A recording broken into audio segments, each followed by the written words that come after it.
Muy buenas noches, bienvenidos a esta sesión del Colegio de Medicina Interna de México del 15 de noviembre del 2023.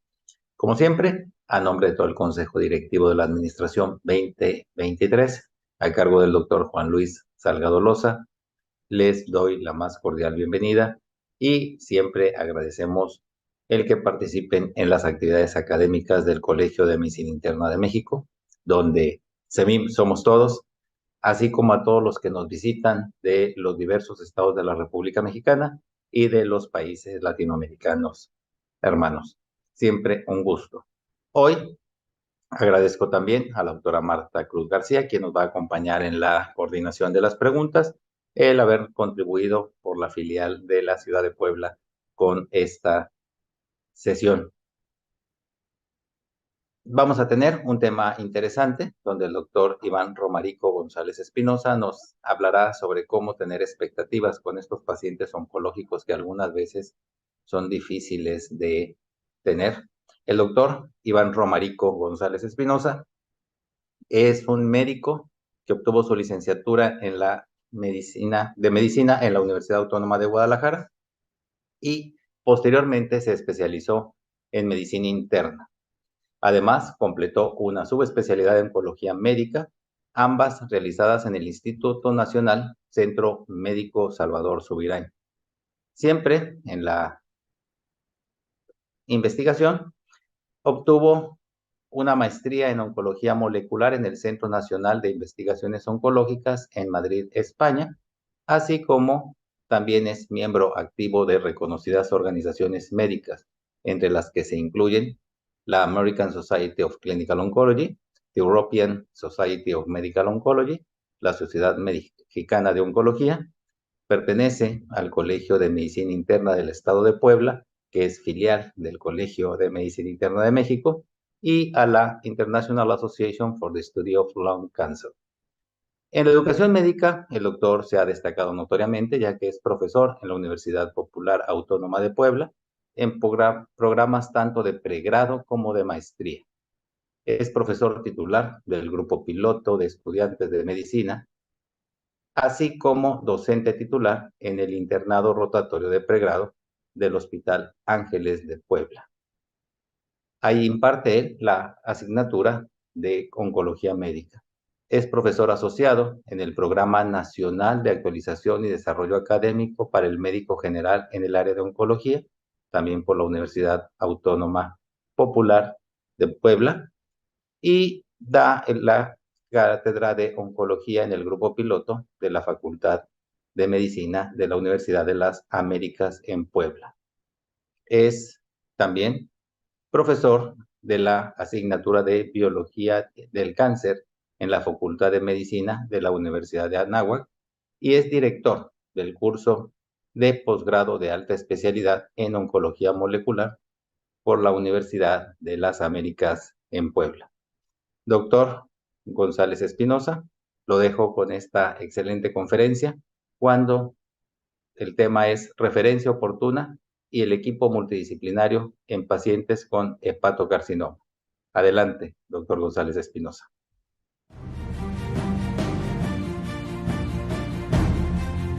Hola, ¿qué tal? Me da mucho gusto estar con ustedes el día de hoy. Soy el doctor Iván Romarico González Espinosa y el día de hoy voy a hablar acerca de un tema muy interesante que se llama referencia oportuna y equipo multidisciplinario en pacientes con hepatocarcinoma. Esta sesión es muy interesante ya que implica este equipo multidisciplinario que impacte en la vida de estos pacientes que tienen dos enfermedades en una, ¿no? Por una parte, la mayoría de las veces tienen cirrosis y por otra, esta neoplasia que es tan terrible como es el hepatocarcinoma. Estos son mis conflictos de interés y decir que el cáncer hepático en la actualidad en el mundo representa el 4.7% de incidencia. Es uno de los 10 primeros cánceres de incidencia a nivel mundial. Sin embargo, representa la tercera causa de muerte. Vean cómo el 8.3% de la mortalidad por cáncer en todo el mundo, según el Globocan, es causado por esta enfermedad. Y si uno va a ver a México, esta incidencia y mortalidad es muy similar. Vean como casi el 4% de las veces en incidencia y 8% en mortalidad. Y eso es algo muy relevante porque quiere decir que es menos importante en cuanto a la incidencia, pero aquellos pacientes diagnosticados representan el 8% en nuestro país. Ahora, ¿qué decir del hepatocarcinoma? Pues que el hepatocarcinoma es el tipo más común de cáncer de hígado en México y en el mundo a nivel primario, que es una enfermedad agresiva que habitualmente se origina en las células hepáticas y que puede propagarse rápidamente a otras partes del cuerpo, principalmente ganglios, pulmón, entre otros, como el hueso, por ejemplo, o peritoneo, y que dentro de los factores de riesgo más importantes incluyen el alcoholismo como uno de los factores más relevantes, así como la hepatitis crónica por algunas infecciones virales, o inclusive el sedentarismo o la obesidad, o el NASH, ¿no? Esteatopatitis no alcohólica, que son factores de riesgo muy, muy importantes. Todos estos factores provocan inflamación, esta inflamación crónica provoca necrosis, regeneración, que habitualmente con el paso del tiempo de fibrosis va a cirrosis y esto incrementa el riesgo de hepatocarcinoma. La detección temprana del hepatocarcinoma es crucial para un tratamiento efectivo.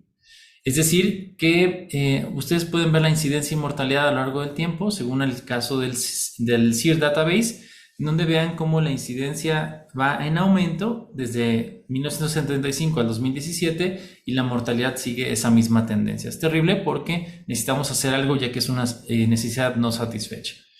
Muy bien, ¿qué pasa en el IARC, ¿no? A nivel mundial? Pues esto va en hombres y en mujeres, incidencia y mortalidad van de la mano y van con digamos, una tendencia en creciendo, por lo que tenemos que hacer algo, ya que esta tasa por 100,000 habitantes pues implica un riesgo para toda la población. Como decíamos, como conclusiones epidemiológicas, a nivel mundial el cáncer de hígado se posiciona con una alta incidencia, sexto lugar y tercer lugar en mortalidad. En México es la quinta causa de muerte en cánceres en hombres, pero la tercera en mujeres. Y en 2020, desafortunadamente, esta enfermedad cobró 830,000 vidas en todo el mundo. Por lo cual es una causa que tenemos que seguir batallando con nuevas estrategias de detección oportuna y prevención para que este aumento en incidencia y mortalidad pues caigan de manera profunda. Y bueno, esto implica tener un trabajo en equipo, ¿no? Por eso es que la referencia oportuna puede salvar una vida. Y vean cómo algunos factores de riesgo para desarrollar hepatocarcinoma son desde aquellos pacientes que tienen diabetes con un riesgo incrementado, la obesidad, ya que esto implica esta formación de grasa o acúmulo de grasa a nivel hepático, una inflamación crónica y posteriormente fibrosis y cirrosis, o aquellos pacientes con predisposición genética aumentada, con algunas enfermedades, por ejemplo la hemocromatosis, entre otras. Vean ustedes cómo el consumo de alcohol, el ser masculino, el tener cetohepatitis no alcohólica, el tener una cirrosis y una fibrosis avanzada o tener una infección viral pueden ser factores de riesgo para esta enfermedad. También decir que a mientras más edad, mayor riesgo de hepatocarcinoma. Sin embargo, es importante decir que tenemos nuevas estrategias y este es el algoritmo diagnóstico para el carcinoma hepatocelular. Y vean cómo, según las guías, si yo soy médico y estoy viendo a un paciente que tiene una cirrosis y tiene un nódulo menor a 1 centímetro, pues yo estoy vigilando a este paciente con ultrasonidos cada 3 a 4 meses. Si esta lesioncita, este nódulo alterado, probablemente sea un nódulo de regeneración, sigue estable por todo este tiempo, volveremos al cribado convencional. Sin embargo, este nódulo crece de 3 a 4 meses, entonces empezamos el algoritmo diagnóstico. Si yo tengo un nódulo por ecografía, tengo un paciente cirrótico, tengo hepatitis B crónica o C, por ejemplo, a ese paciente, si tiene un nódulo de más de 1 centímetro, lo voy a someter a estudios diagnósticos como una resonancia o una tomografía, en donde la característica principal del hepatocarcinoma, que es el real cetereal más un lavado portal tardío, me van a documentar una lesión positiva para este diagnóstico y bueno, el abordaje de tratamiento seguía posteriormente. Si este tumorcito no tiene las características real arterial más lavado portal en una tomografía o resonancia magnética, se utiliza otro estudio de imagen si la sospecha es grande y si no se realiza una biopsia y dependiendo del resultado se toman decisiones. Entonces es muy importante el abordaje diagnóstico que nos permitirá hacer un tratamiento específico. De nuevo, repitiendo un poquito el abordaje diagnóstico, recordar que depende mucho de este abordaje diagnóstico oportuno el manejo temprano del hepatocarcinoma y un pronóstico adecuado. Fundamental decir que requerimos de un radiólogo experto en hepatocarcinoma que tenga experiencia. ¿Por qué? Porque esto puede hacer las veces de un adecuado diagnóstico y una referencia oportuna y esto impactar positivamente en la sobrevida. Entonces, ¿en quiénes vamos a hacer las pruebas de detección oportuna? ¿En quiénes está indicado hacer este tipo de abordajes? Pues es importante decir que en todos los pacientes con cirrosis hepática, independientemente de la etiología. Saber que también aquellos pacientes que tengan hepatopatía crónica por virus de hepatitis C con cirrosis hepática son también factores importantes para realizar este abordaje diagnóstico, y que los pacientes con hepatitis B crónica se tiene que evaluar costo-beneficio. Fundamental tener en cuenta que esos pacientes pueden no tener cirrosis y hacer de todos modos hepatocarcinoma, y con fibrosis avanzada por virus de hepatitis C también tienen que tener una valoración, una detección oportuna, porque esta neoplasia puede afectarlos de manera muy importante. Entonces, ¿a qué se asocia la vigilancia y detección oportuna de hepatocarcinoma en nuestro medio? Según varias publicaciones, como esta de PLOS ONE Medicine, podemos ver que nos ayuda a la detección temprana de tumores, nos ayuda a un acceso oportuno al tratamiento y una mayor supervivencia global. Obviamente, estas son valoraciones retrospectivas que se publicaron en 2014, pero son hallazgos que tenemos que tomar en cuenta para un beneficio de los pacientes. ¿Y por qué es importante, ¿no? La influencia del intervalo del tiempo del diagnóstico al tratamiento. O sea, una vez que diagnosticas tú oportunamente y lo tratas de manera oportuna, vean cómo en estas curvas de Kaplan y Meyer, ustedes pueden ver la sobrevida global en aquellos pacientes con cáncer de hígado, y si tú te tardas menos de 30 días, la sobrevida estimada de esos pacientes es mejor que si te tardas más de 181 días a su extrema izquierda. Y también, independientemente del estadio clínico, obviamente mientras un estadio clínico es un estadio 1, pues el beneficio es mucho mayor. Entonces, una detección oportuna va a impactar en todos los subgrupos, pero principalmente en los estadios tempranos.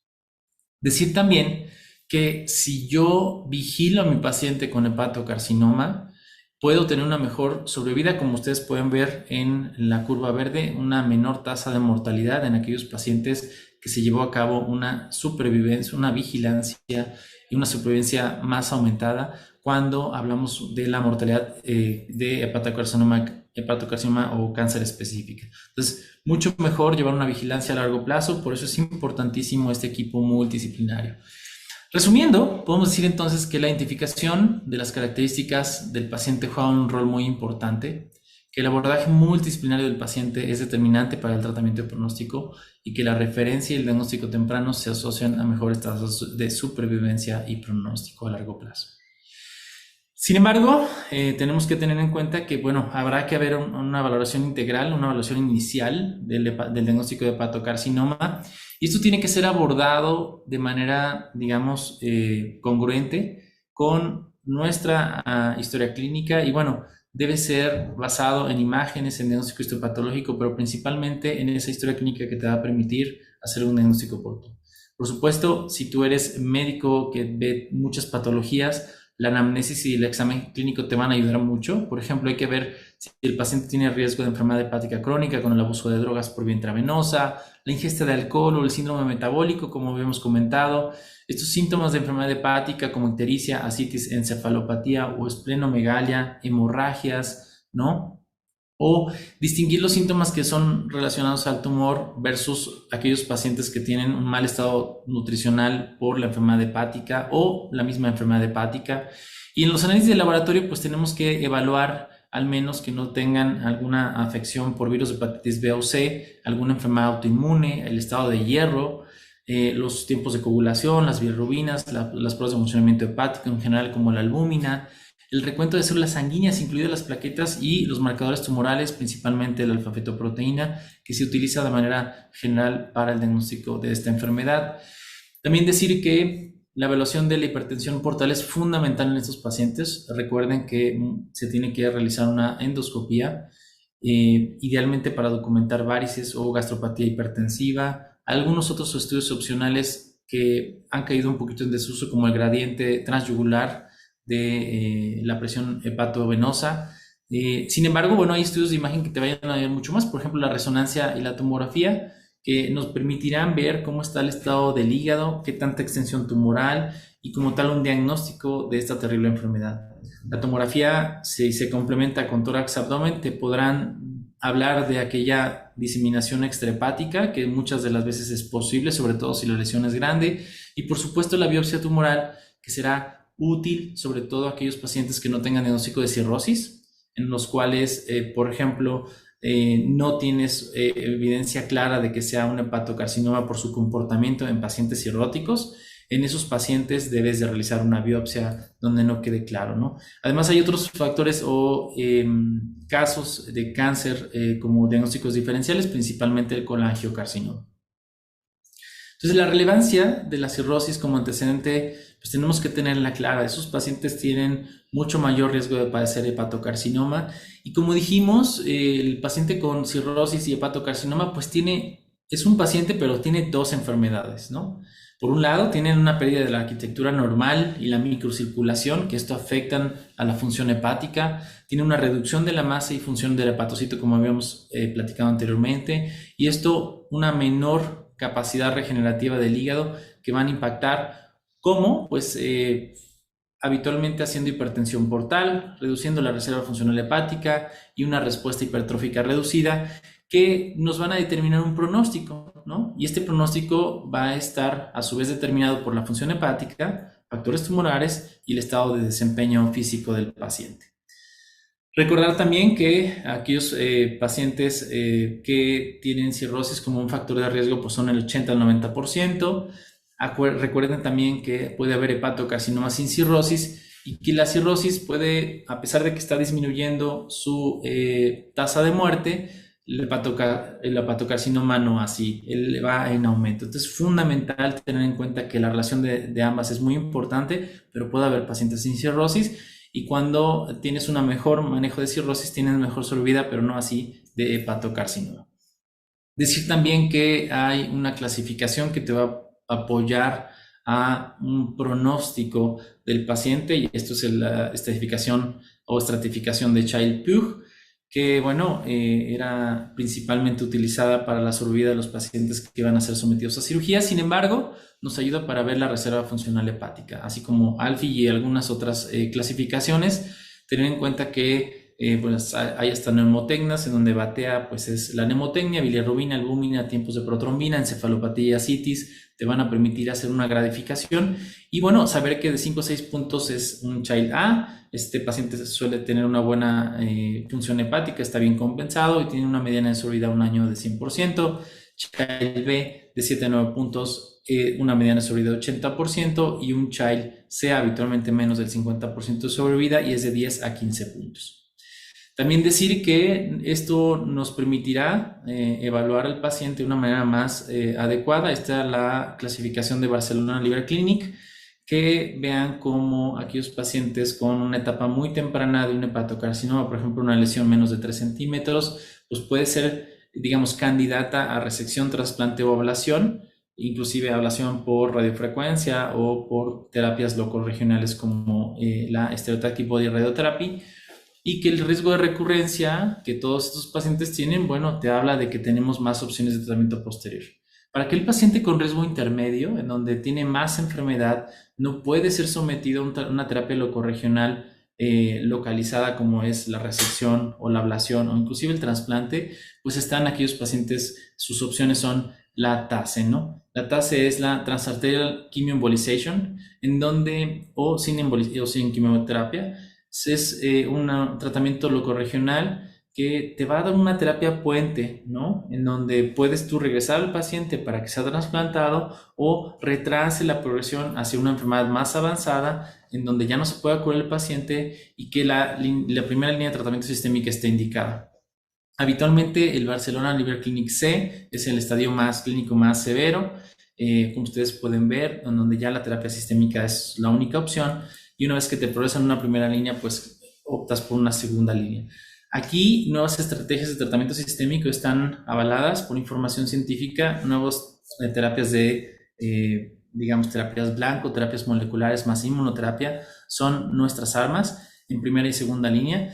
Y por último, la etapa de Barcelona Liver Clinic, en donde el mejor cuidado de soporte pues es la única opción, la terapia paliativa es para estos pacientes y recordar que también tiene mucho que ver con la carga tumoral, con el estadio de la enfermedad, con la función, desempeño físico del paciente y sobre todo con la función hepática. Fundamental decir que la etiología de la hepatocarcinoma con y sin cirrosis pues es más o menos conocida. Esto es una publicación del 2000, pero lo importante es que vean cómo hay similitudes en pacientes con cirrosis y sin cirrosis. Por un lado está, por ejemplo, el alcoholismo, por el otro lado las infecciones, pero lo importante es que hay que tener en cuenta que la obesidad, por ejemplo, la hemocromatosis y algunos otros factores de riesgo, por ejemplo, en nuestro medio, que son más importantes, pues tener en cuenta que puede haber pacientes con hepatocarcinoma sin cirrosis. Entonces, tenerlo en cuenta porque anteriormente pues, se pensaba que el mayor riesgo era solo pacientes con cirrosis, sin embargo, con la obesidad, la esteatopatitis no alcohólica y estas nuevas enfermedades que se han visto en pacientes desde el punto de vista metabólico han hecho que su riesgo sea mayor. Entonces, el abordaje en pacientes con cirrosis, recordar que el antecedente de cirrosis es fundamental, sobre todo si hay infección de virus de hepatitis B y C. Esto lo tenemos que considerar en todos los pacientes durante el abordaje. Que hay alteraciones genéticas y de expresión proteica que deben evaluarse al inicio del tratamiento y que hay parámetros de laboratorio que nos hablan de la función hepática y podemos clasificar al tumor y nos permitirá también evaluar la función a largo plazo y la reserva funcional hepática.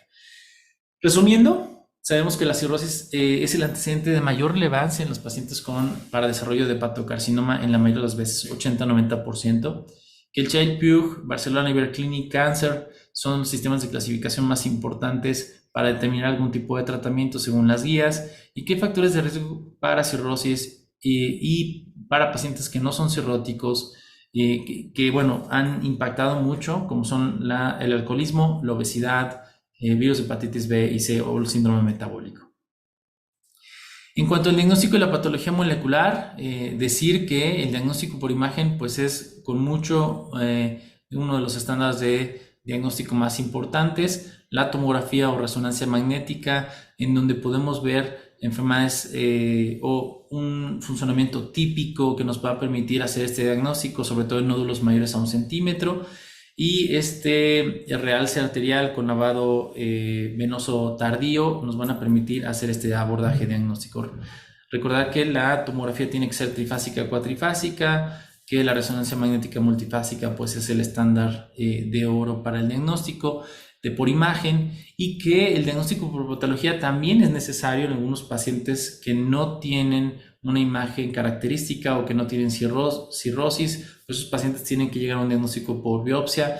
También es importante decir que nos va a permitir pues valorar algunas expresiones de proteínas que inclusive nos pueden dar un mal pronóstico en esos pacientes como citoqueratina 19 y algunos otros estudios moleculares que ahora están muy en boga en oncología que te permiten evaluar si son candidatos o no a una terapia, por ejemplo, con inmunoterapia, ¿no? La alta carga mutacional, la expresión alta de PDL1, te pueden hablar de pacientes que se benefician, o en el microsatelital, que se benefician de inmunoterapia, por ejemplo.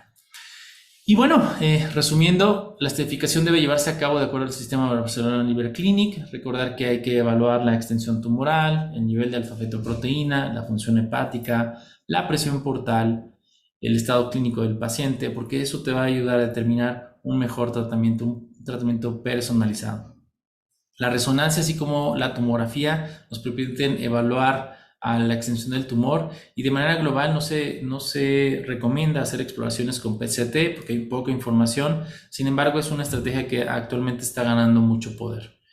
La función hepática se evalúa mediante Child-Pugh o ALBI, como les mencionaba, puede distinguir entre pacientes de buen o mal pronóstico y determinar así su tratamiento. Y recordar que siempre los datos de hipertensión portal, pues hay que estarlos evaluando para que no se nos vaya a complicar un paciente durante el tratamiento de esos pacientes. Blancos moleculares en hepatocarcinoma, pues son muchos. Recordar que también es importante la diferencia entre un paciente joven, un paciente intermedio, un paciente adulto mayor, ¿no? Arriba de 75 años. Va a haber diferencias significativas, por ejemplo, en la expresión de proteínas, específicamente diciendo de PDL1. También hay otras diferencias como Spark o receptores de andrógenos que son relevantes y que esto probablemente hable de una diferencia en la biología, en la conducta tumoral. También recordar que hay la expresión diferente entre los diferentes tipos de pacientes. Por ejemplo, aquellos pacientes adultos mayores versus los jóvenes, pues hay una diferencia significativa, por ejemplo, el CTNNB1 o en PI3K o en la vía RAP quinasas o PITEN, que te van a hablar de una diferencia significativa en el abordaje, en el tratamiento y sobre todo en la respuesta y el pronóstico de los pacientes. Entonces, es muy relevante el conocimiento de la biología molecular actualmente de los hepatocarcinomas y que, como ya sabemos, varía entre un adulto, un joven o un adulto mayor, y esto nos va a permitir pues hacer diferencias también en los tratamientos en un futuro. Por lo pronto, nos sirven para saber el pronóstico. Y la otra cosa que es importante decir es que cuando tú tienes un hepatocarcinoma y la diferencia entre si tienes cirrosis o no, pues puede llevar a cabo una diferencia en cuanto a la carcinogénesis. Vean, por ejemplo, aquellos pacientes que tienen cirrosis empiezan con un hígado cirrótico, luego con un nódulo displásico de bajo grado, luego de alto grado y un hepatocarcinoma temprano, y que hay daño principalmente por vías de senescencia replicativa, oxidación de estrés, estrés oxidativo, perdón, algunas alteraciones en la vía de beta-catenina. Sin embargo, el 20% de los pacientes que no tienen cirrosis, pues va a haber un daño oxidativo, una inflamación por las proteínas, por ejemplo, virales, y esto va a alterar, ahí va a provocar algunas inserciones en TERT, en CCNA2 y algunas otras vías. Sin embargo, a pesar de que al final del día en el hepatocarcinoma avanzado puedan compartir algunas alteraciones en vía cateaptorquinasas a nivel epigenético, en la vía de beta-catenina o del ciclo celular, al final del día no tenemos desafortunadamente muchas mutaciones conductoras sensibles a terapias dirigidas. Necesitamos seguir investigando, necesitamos hacer más terapias y ensayos clínicos que nos permitan dar un tratamiento más específico. En general, podemos decir hasta aquí que hay grandes diferencias en el perfil genómico y proteico del hepatocarcinoma dependiendo de la edad, que la expresión de PDL1 y PD1 pues habitualmente es diferente en todas las edades, sin embargo nos van a permitir una estrategia de tratamiento a futuro como la inmunoterapia, y que hay muchos mecanismos carcinógenos que son poco accionables, que desafortunadamente no podemos utilizarlos, pero que nos permiten conocer mejor a la enfermedad. Recapitulando, entonces, ¿por qué necesitamos nuevas estrategias de tratamiento sistémico y locorregional en hepatocarcinoma?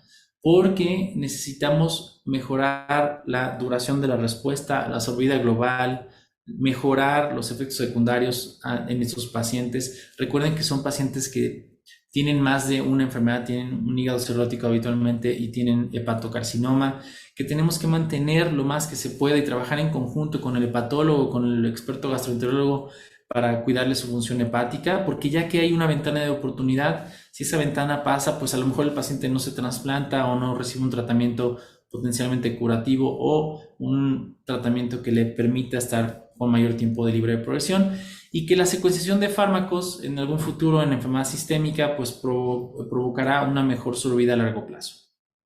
Ahora, ¿cómo podemos estratificar y dar un tratamiento específico a aquel paciente con hepatocarcinoma?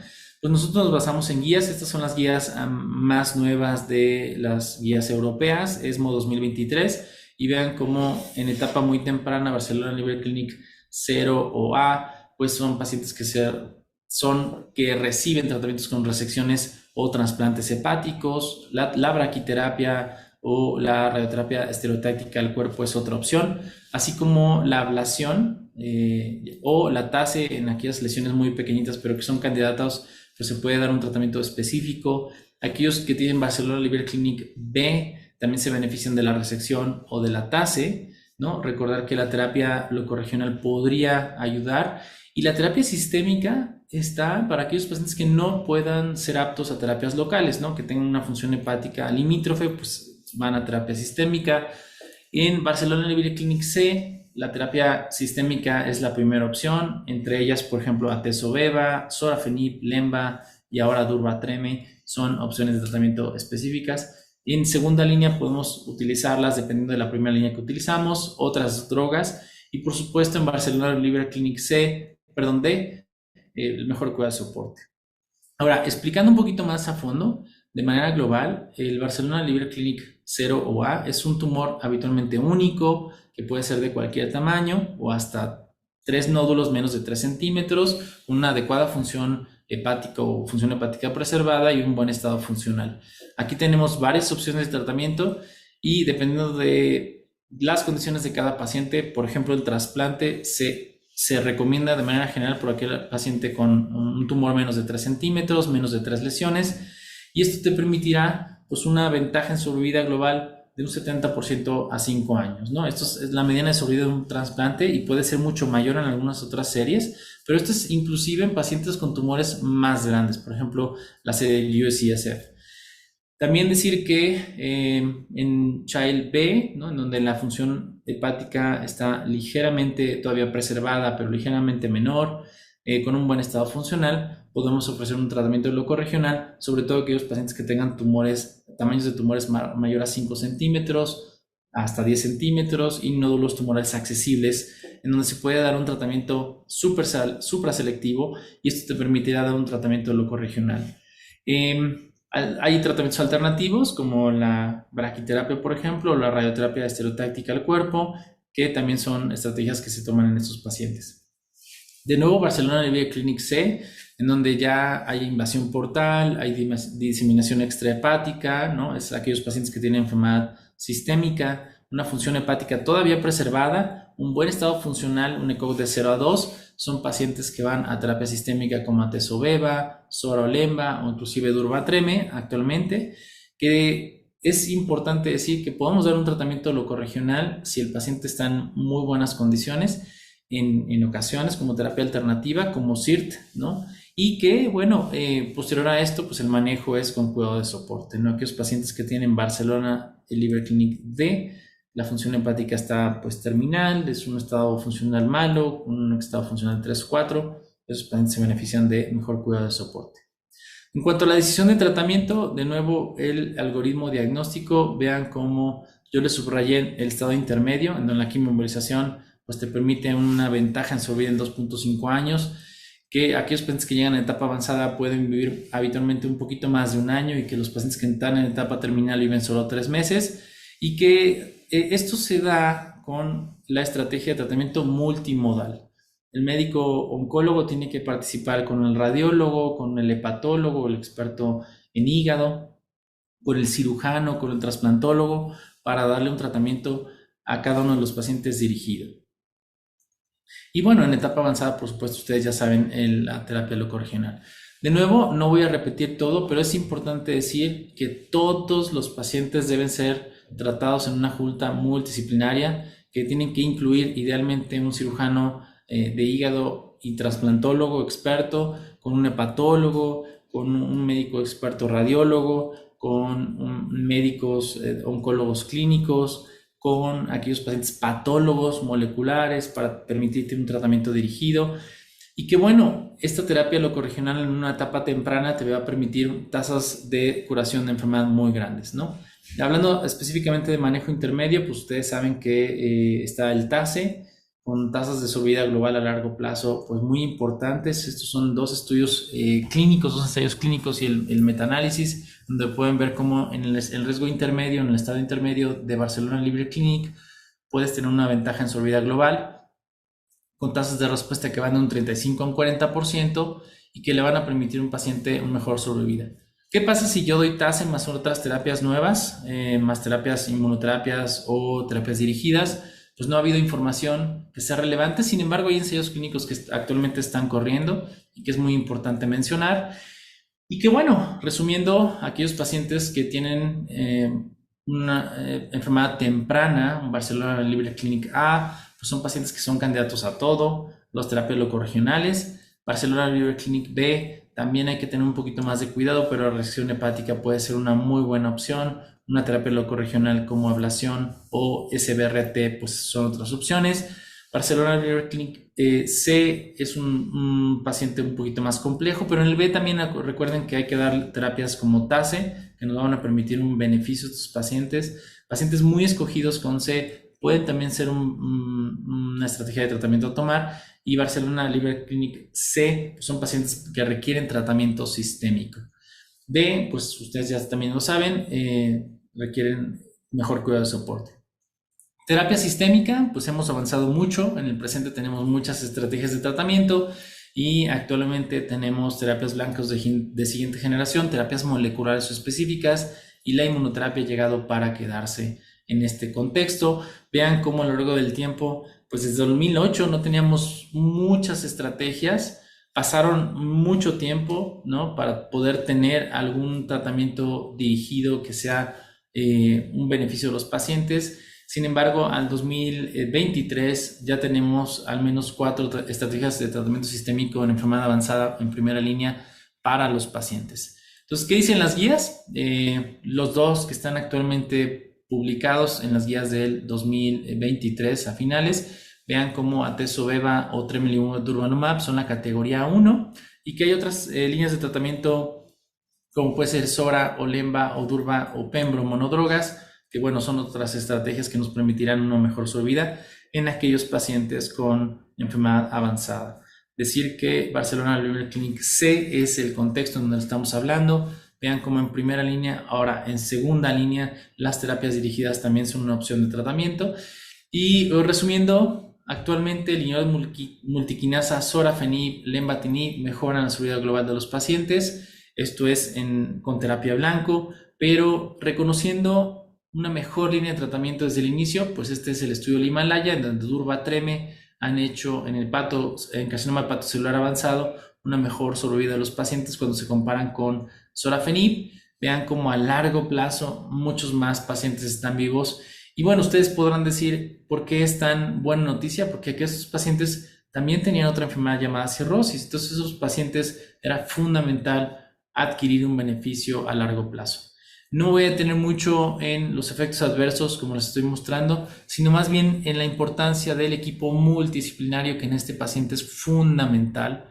La colaboración entre expertos en el diagnóstico, en el tratamiento, la vigilancia, impactan mucho en este tipo de pacientes. Vean cómo el paciente está en medio, pero también toma decisiones. Está el hepatólogo, el gastroenterólogo, el radiólogo, el oncólogo médico, el médico de clínica del dolor, la enfermera, pues la investigación, los cirujanos, los trasplantólogos, los médicos de primer contacto, que tienen una función muy valiosa en cada uno de los pacientes. Recordar que hay información que ya les había mencionado, esto se publicó de nuevo en PLOS ONE, en donde en 2019 vean cómo el equipo multidisciplinario mejora la sobrevida de los pacientes con un carcinoma hepatocelular, y que esto en el metaanálisis de esta información, independientemente de la etiología, del año del diagnóstico, del ALBI o de Barcelona Liver Clinic, de la edad o del sexo, te van en este forest plot a decir que es mejor tratarlo en equipo multidisciplinario. Entonces, el equipo multidisciplinario es esencial. La terapia sistémica en el cáncer avanzado ha evolucionado altamente y mejoran significativamente las sobrevividas, que la respuesta es durable, obviamente la calidad de vida y con una toxicidad favorable para los pacientes. Sin embargo, al final del día, pues el factor más importante eres tú. Recuerda que hay que trabajar en equipo y que alguna duda, pues estoy para servirles. Muchísimas gracias. Y también recordar que, bueno, como yo soy oncólogo clínico, hablé un poquito más de las enfermedades avanzadas y tardías, porque muchas de las veces las dejan sin tratamiento. Se ha visto que menos del 20% de los pacientes candidatos a tratamiento sistémico no lo reciben, y es fundamental trabajar en equipo. Recordar que la detección oportuna salva vidas, que el equipo multidisciplinario puede lograr que esos pacientes que tienen 2 enfermedades, inclusive cirrosis y hepatocarcinoma, puedan curarse, y que pues el factor más importante eres tú de nuevo. Muchísimas gracias. Muy buenas noches, una disculpa por esta interrupción del audio. Y doctor Iván Romarico González Espinosa, doctora Marta Cruz García, muy agradecidos a los dos por estar esta noche con nosotros, y a hacerles el comentario de que hay muchas felicitaciones en las redes sociales por esta excelente presentación, y contamos en plataforma con 643 asistentes al momento, así como nos visitan de diversos países, también México, Bolivia, Ecuador, Perú, Paraguay, lo cual siempre es un verdadero gusto. Gracias a los dos por estar esta noche aquí con nosotros en esta sesión del seminario. Muchas gracias por la invitación. Doctora, por favor. Muchas gracias por la invitación. Es un gusto poder participar aquí en el Colegio de Medicina Interna de México, junto con el doctor Iván Romarico González Espinosa, quien es miembro del Colegio de Medicina Interna de Puebla. Gracias, doctora. Gracias, doctor. No, un gusto. Y bueno, si gusta, doctora, empezamos con las preguntas para darle respuesta a esta inquietud. Ahí, por ahí, la primera. Doctor, perdón, no me ha llegado Bueno, tenemos, doctor, al doctor Fernando Javier Centeno, quien, además de felicitarlo y hacer mención de su excelente cátedra, pregunta, ¿existe algún dato clínico inicial que nos permita la sospecha diagnóstica en el paciente cirrótico y no cirrótico en el diagnóstico del hepatocarcinoma valorado en su amplia experiencia? Y ahorita nos hace otra segunda pregunta. Que bueno, primero que nada, muchas gracias por la pregunta. Miren, en general, la idea de buscar los estigmas de hepatopatía crónica como la cirrosis, pues es lo principal. Si el paciente tiene cirrosis, siempre habrá que buscar un posible hepatocarcinoma, que es el factor de riesgo más importante y está presente en el 80% de las veces. 20% de las veces no está presente, y en esos pacientes pues la detección casi siempre se lleva de manera serendípica por alguna otra circunstancia, que fue un check-up del paciente, que tenía un dolor que no era clásico y que le hicieron un estudio de imagen y documentaron la lesión. Entonces, bien importante que documentar que realmente no queremos que se diagnostiquen por síntomas, queremos que no haya síntomas cuando diagnostiquemos el hepatocarcinoma, ir un paso antes, y esto es hacerle sus estudios de escrutinio cada idealmente 6 meses con un ultrasonido y alfa-fetoproteína. Si el paciente es cirrótico, seguirlo evaluando, y si hay una lesión de riesgo, pues ir más allá con una tomografía y una resonancia. Y en el paciente que no es cirrótico, si documentan una lesión, pues idealmente ese paciente requerirá biopsia si no hay otra lesión disponible más fácil de biopsiar.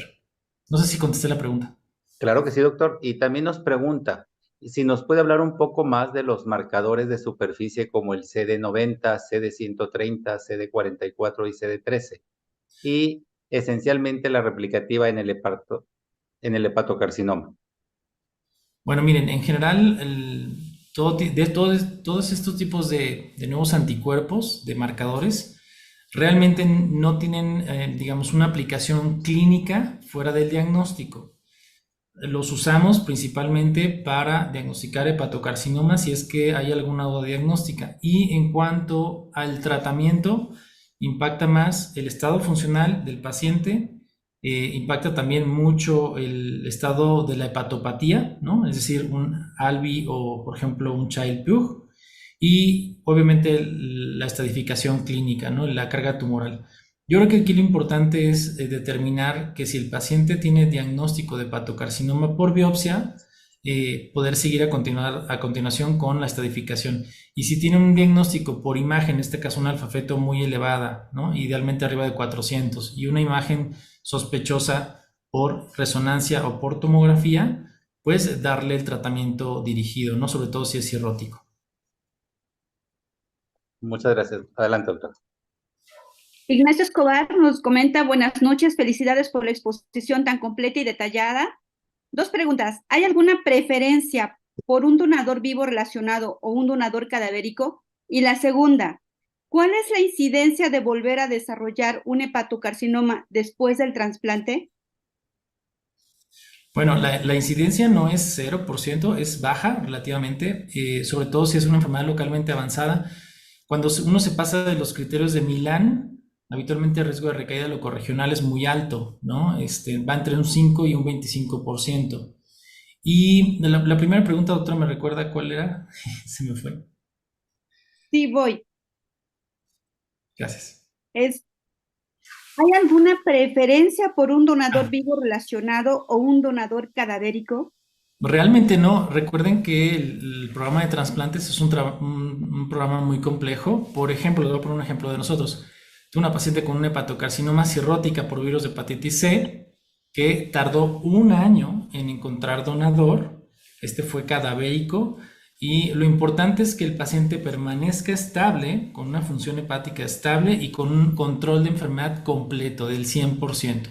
Si la paciente no cumple con estos criterios, sin tratamiento, al menos por 6 meses, entonces la paciente no es candidata a trasplante. Obviamente, cada centro tiene sus criterios y eso es importante tenerlo en cuenta, pero requieres mucho tiempo, muchas evaluaciones y un órgano disponible. Y yo creo que lo importante es, si el paciente está en condiciones, se dan la situación en donde tienes un donante, un tejido, un órgano, pues habrá que hacer de donador cadavérico o de donador vivo relacionado o no relacionado.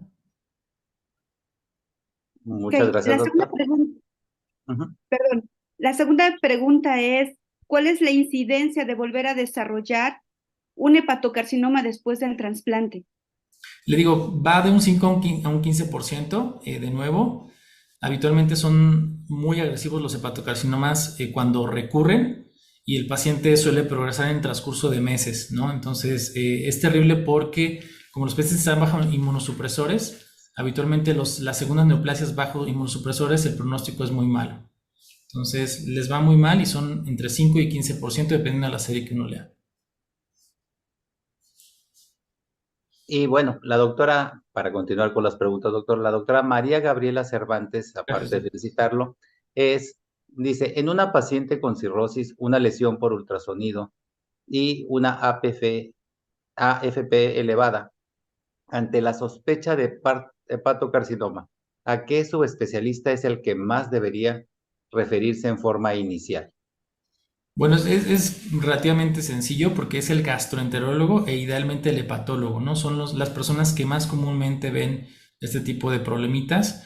El hepatólogo o el gastroenterólogo tendrá que hacer un equipo multidisciplinario, inclusive el mismo internista. Yo creo que es fundamental que ustedes entiendan que son parte esencial para este equipo multidisciplinario. Yo creo que el internista podría fácilmente reunir a los médicos, el oncólogo quirúrgico, el hepatólogo, el oncólogo médico y hacer una reunión multidisciplinaria para ver qué le toca a ese paciente. Yo creo que desde el internista hasta el gastroenterólogo, hepatólogo, que son los principales, y obviamente pues es un equipo porque casi siempre tienen dos enfermedades en un solo órgano, en un solo paciente, cirrosis hepática o enfermedad hepática crónica y hepatocarcinoma.